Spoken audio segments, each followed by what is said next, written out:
Alright, very niche video here for a Brent 874 grain cart. I'm not sure if all Brents are like this, but this is an 874. So you got your PTO running to the slip clutch. And this is actually our issue. This is the whole reason why we got it apart. We were trying to figure out what our problem is, and 90% sure this is our problem.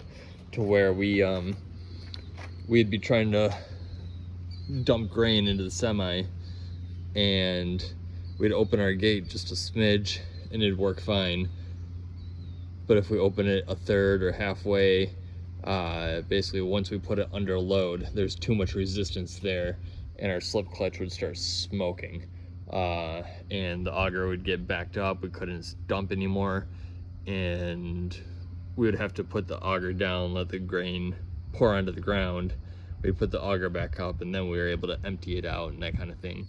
We weren't sure if it was something with our flighting. We weren't sure if it was something with, we had a number of different things in mind, as far as our splines being stripped out on the gearbox or what, but at this point we're 90% sure it's our slip clutch, so we're gonna get that taken care of. But that's besides the point. So you got your slip clutch, then you got your shaft running down here.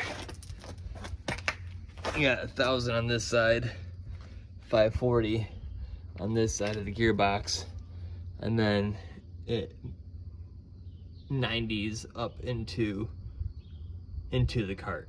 Okay, and so as I twist here, I actually twist pretty hard there. Let me 1 second. So we'll pull this guy off. So there's your PTO coming in. The reason why it twists hard is because we've got it unbolted there, and so it's not sitting centered on the hole. So that's why it was turning so hard. But you're coming up into the grain cart here, and then you have the bottom of your screw. The bottom of your screw sits over this shaft here, okay? And then it has 2 pegs that sit in there, and that's how it gets locked into place. And you've got splines, you got the female on this end, okay? So the splines sit like that, like so. And then your screw comes in from up there and sits in those 2 holes. Okay, let's go take a look at that screw.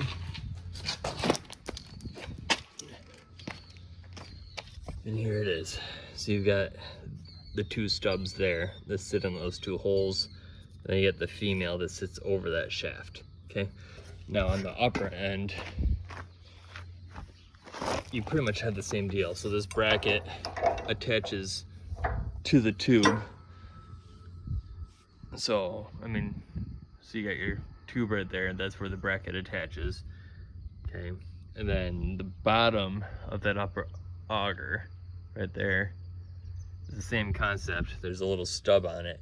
The stub, as you fold the auger up, that stub will sit in one of these 3 slots, so that as this auger engages, it will turn and it will grab onto the stub that's sitting down here, and it'll start turning it. Okay, and that's essentially,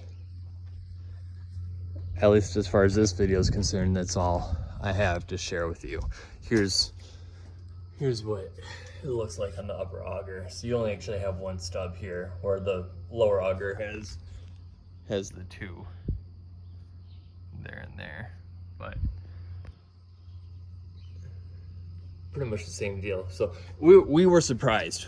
We were surprised because we were expecting the lower part of the auger to have splines and to sit over, and we were expecting this to be, you know, splined, so the auger could sit over top of this, and we're expecting this to be stripped out.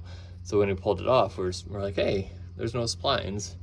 It's just the 2 holes in the shaft, and the splines are underneath. So anyways, I hope this helps somebody out. I'm sure you guys, if you're watching this video, you might be in the thick of your own project. So hopefully I showed you something here that was of value. All right, thanks for watching. Good luck.